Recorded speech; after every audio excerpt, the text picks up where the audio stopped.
Am I the A for not forcing daughter to visit her dad? So I have a very complicated co-parenting relationship with my daughter. 13 dad.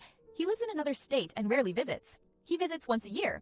We do have a court order that states he can have visits, we just need to work them out first. We do a shared calendar. Now, we don't do a whole lot of stuff, so there might be 1 to 3 weekends that are busy throughout the entire year. In January, he messaged me saying he would be coming out in February.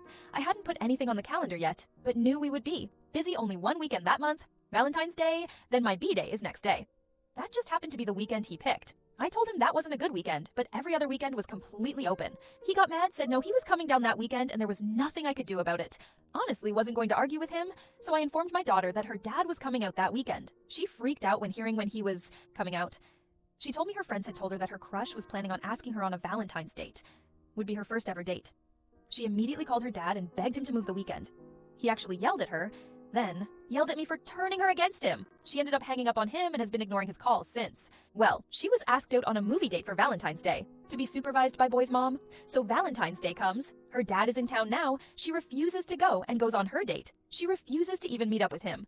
I've tried multiple times to get her to go see him, even for a bit, but she is not budging. He is obviously very mad. He's now threatening to call police and the courts to see if I can be thrown in jail.